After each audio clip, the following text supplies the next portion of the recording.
제가 어제 밤에 김세훈 목사님 때문에 자꾸 환청이 들려가 잠을 못 잤습니다. 교회나 가정에서 다음 주일 오전 한 9시쯤에는 출발해야 할 것 같고요. 가능하면 너무 늦지 않게 3시 때에 마치고 돌아올 계획이니까 가능하시면 스케줄 조정하셔가지고 함께 좀 출발하고 함께 마치고 돌아오면 좋겠습니다. 또 이게 사실 이렇게 은혜로운 행사를 하면 담임 목사로 걱정되는 것은요, 나중에 되면 전교인 야외 예배를 갔다 온 성도와 갔다 오지 않은 성도로 나눠지면 안 되니까 또 부득이한 사정으로 못 가시게 된 분들에 대해서는 또 배려해 주시고 그렇게 기도해 주시면 감사하겠습니다. 부활주일 우리에게 주시는 하나님의 말씀은 요한복음 21장입니다. 요한복음 21장 1절에서 14절 말씀입니다. 제 성경으로는 신약성경 184면입니다.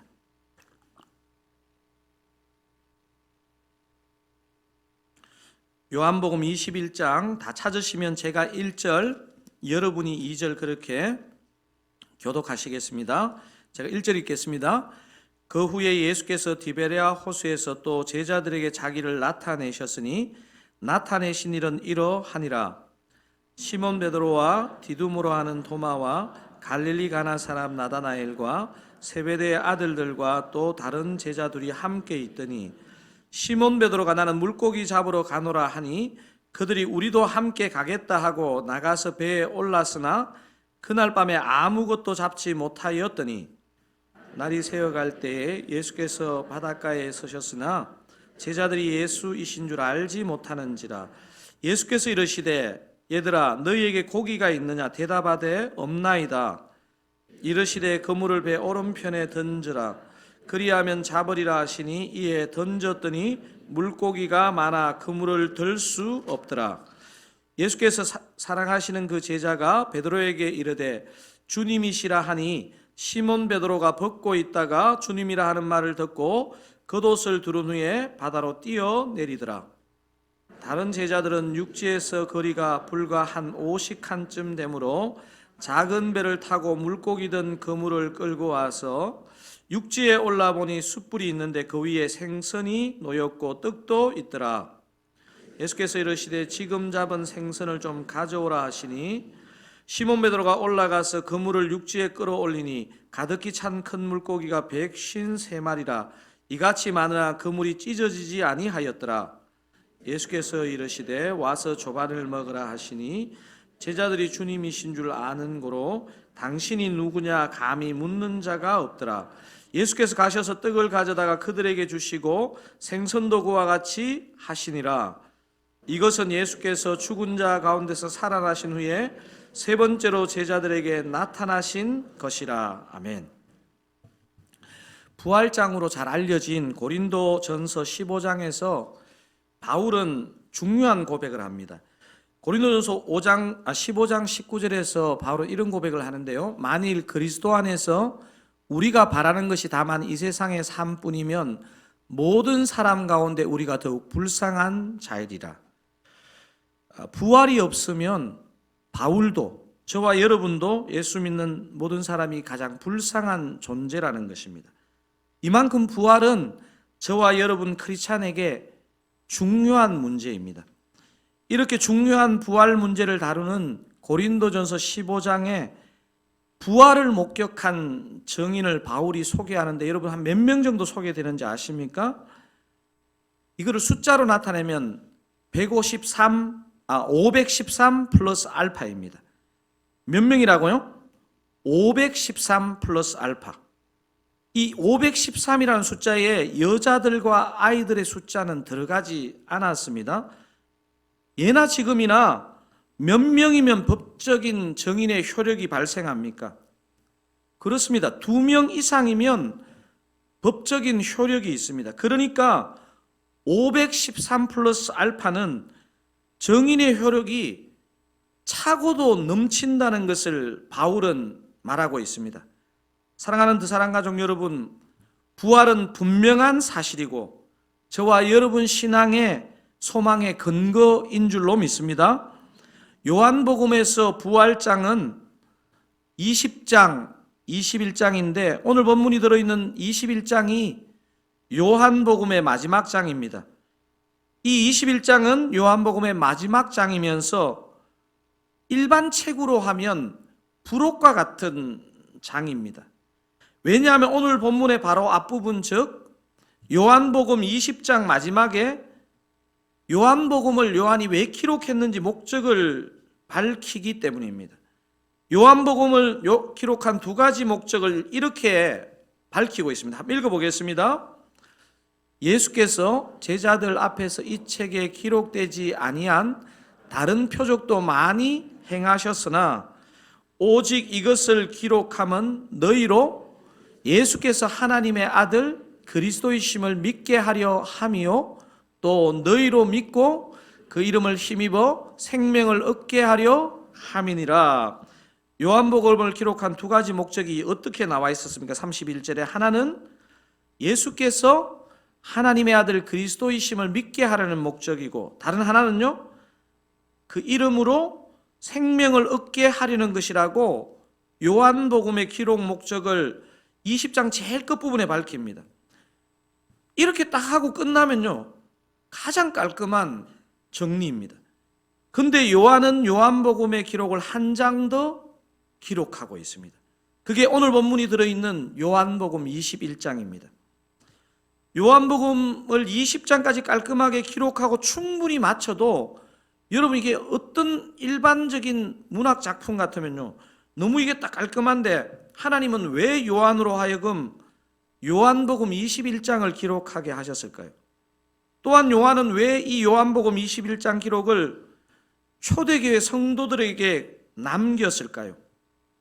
많은 뜻이 있겠지만 한마디로 스승을 배신해 실추된 예수님의 수제자 베드로의 권위를 회복시켜 주시는 하나님의 배려와 은혜입니다.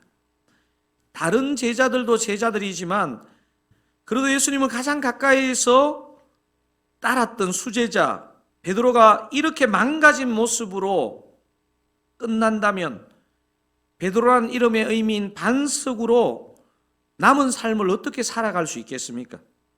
마태복음에 보면 예수님께서 고난당하시기 전에 세 가지 예언을 하는데 그 두 번째 예언이 마태복음에 나오는 이 예언입니다. 한번 읽어보시겠습니까? 마태복음 26장 32절입니다.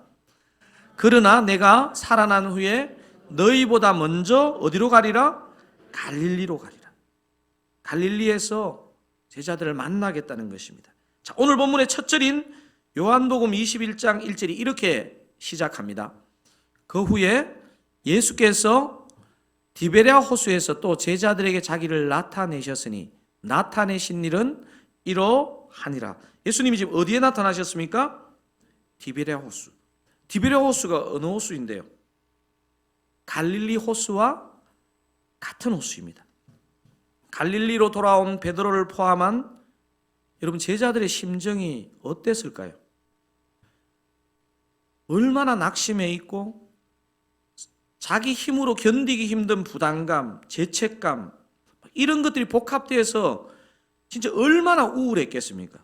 스승이 부활하신 후에 갈릴리로 먼저 가신다는 말씀이 제자들 마음에 작동되기가 어려웠을 것 같습니다. 오늘 본문을 잘 묵상해 보시면 베드로와 제자들이 예수님을 만난다는 믿음이나 기대감이 별로 없어 보이고요, 갈릴리 호숫가에 나타나신 예수님을 못 알아봅니다. 한번 요한복음 21장 오늘 2절에서 4절을 통해서 한번 확인해 보겠습니다. 시몬 베드로와 디두모로 하는 도마와 갈릴리 가나 사람 나다나엘과 세베대의 아들들과 또 다른 제자들이 함께 있더니 시몬 베드로가 나는 물고기 잡으러 가노라 하니 그들이 우리도 함께 가겠다 하고 나가서 배에 올랐으나 그날 밤에 아무것도 잡지 못하였더니 날이 새어갈 때에 예수께서 바닷가에 서셨으나 제자들이 예수이신 줄 알지 못하는지라. 4절에서 큰 글씨만 다시 한번 읽어보겠습니다.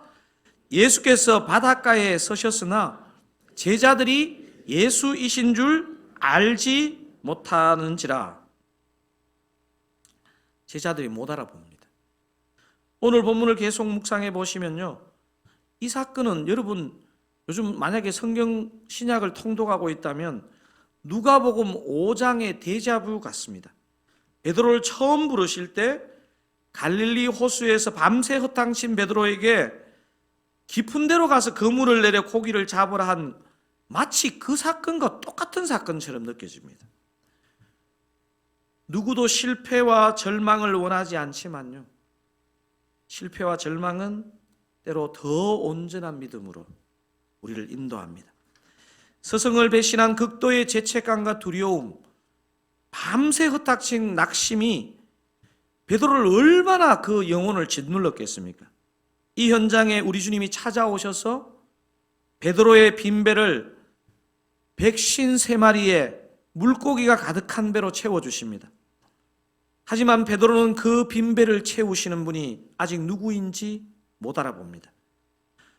여러분, 신약 성경을 보시면 바울 다음으로 많은 신약의 서신을 남긴 사람이 누구입니까? 바로 오늘 이 요한복음을 적은 사도 요한입니다. 제가 보니까 이 요한은요, 사람의 기질로 하면 우울질이면서 아주 섬세하고 정확하고 신중한 성격의 사람입니다. 우리가 잘 알고 있는 것처럼 베드로는 다이얼질이고 충동적이고 행동파의 사람입니다. 오늘 이 본문 7절에도 이 두 사람이 성격의 극명한 차이가 나타납니다. 요한복음 21장 7절을 한번 읽어보겠습니다. 예수께서 사랑하시는 그 제자가, 잠깐만요, 예수께서 사랑하시는 그 제자가 누굽니까? 요한입니다. 이 지금 편지를 쓰고 있는 요한입니다. 계속 한번 읽어보겠습니다. 베드로에게 이르되 주님이시라 하니 시몬 베드로가 벗고 있다가 주님이라 하는 말을 듣고 겉옷을 두른 후에 바다로 뛰어내리더라. 베드로는 못 알아보지만 섬세하고 정확한 요한은 주님을 알아보고 주님이시라 이러면서 베드로에게 알려줍니다. 이 본문에서도 역시 베드로입니다. 우리 형님 베드로, 보통 입고 있는 옷을 벗고 물로 뛰어들 텐데 베드로 형님은 오늘도 기대를 저버리지 않습니다. 놀랍게도 벗고 있던 겉옷을 다시 걸치고 물로 뛰어드는 수영계에서는 일어나지 않는 일을 지금 하고 있습니다. 오늘 요한복음 21장에는 부활하신 예수님께서 바다까지 떨어진 베드로를 회복시켜 주시는 두 번의 영적인 터치가 오늘 본문에 기록되어 있습니다. 베드로의 빈배를 153마리의 큰 물고기로 채우신 사건이 베드로를 향한 오늘 본문의 예수님의 첫 번째 터치였다면, 이 다음 우리가 살펴볼 부분에 더 강력한 2차 터치가 있습니다. 오늘 이 두 번째 터치를 좀 살펴보고 싶습니다.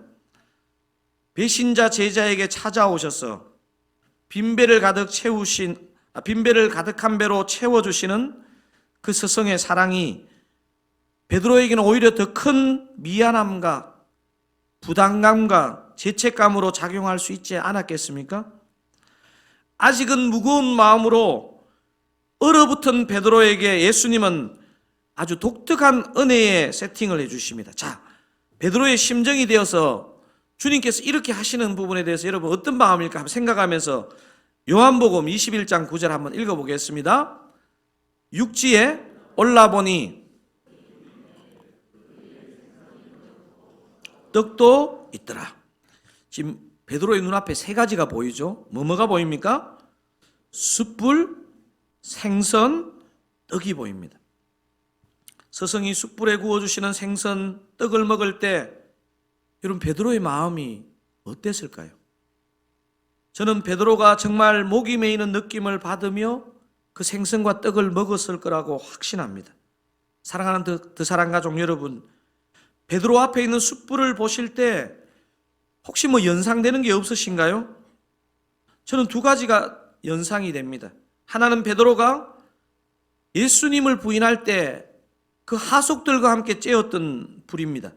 여러분 요한복음 18장 16절에서 18절 한번 읽어보겠습니다. 베드로가 예수님을 멀찍이 바라보는 모습입니다.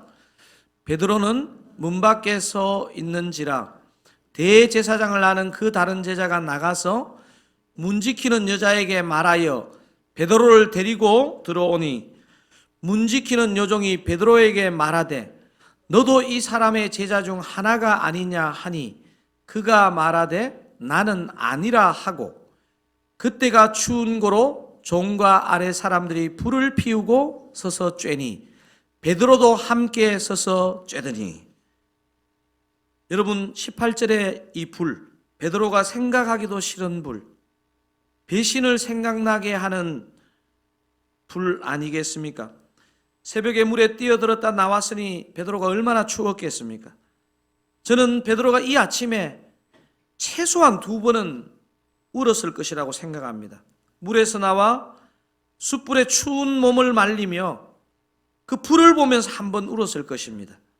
베드로에게는 대제사장 집에서 쬐던 불이 배신의 불, 트라우마를 일으키는 불이었다면 지금 갈릴리 해변에서 쬐고 있는 숯불은 우리 주님의 치유의 불이고 회복의 불입니다.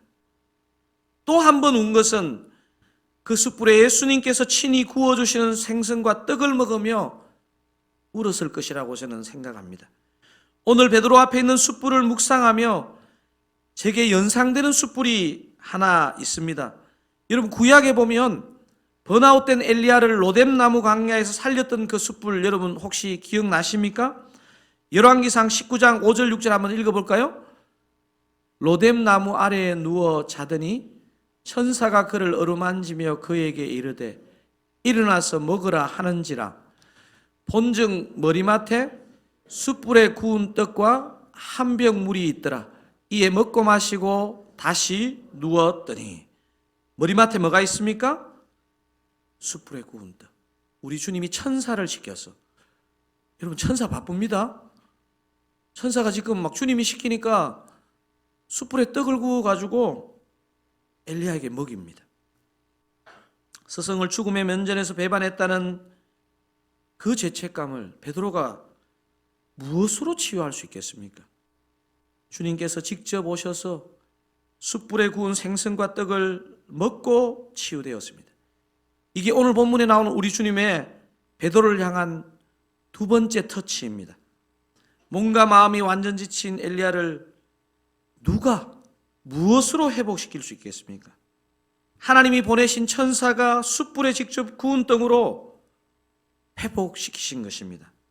사랑하는 사랑 가족 여러분, 저와 여러분도 똑같습니다. 저와 여러분이 세상에서 지치고 상한 마음을 과연 누가 무엇으로 회복시킬 수 있겠습니까? 그래서 드사랑교회 창립 1주년을 전교인 야외 예배로 준비하고 있습니다. 오늘 야외 예배 영상에서 우리 주님은 김세훈 목사님을 통해 말씀하셨습니다. 야외 예배하고 바베큐 먹고 게임하고 바베큐 먹고 경품 추첨하고 바베큐 먹고 교제하고 바베큐 먹을 거야. 지금 이 바베큐가 무슨 불로 구운 바베큐일까요? 그냥 가스불로 구운 게 아닙니다. 우리 주님께서 숯불로 친히 구운 바베큐입니다.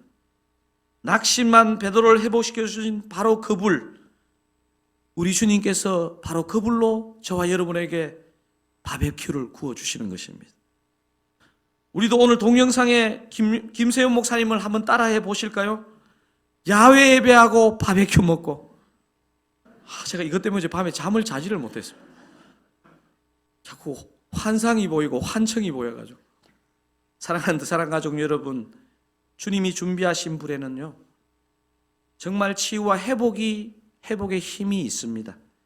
오늘 이 시간도, 오늘 이 예배 시간도 우리가 찬양하고 기도할 때 주님께서 친히 준비하신 은혜의 불로 저와 여러분의 마음을 만져주시기를 우리 주님의 선하신 이름으로 축원드립니다.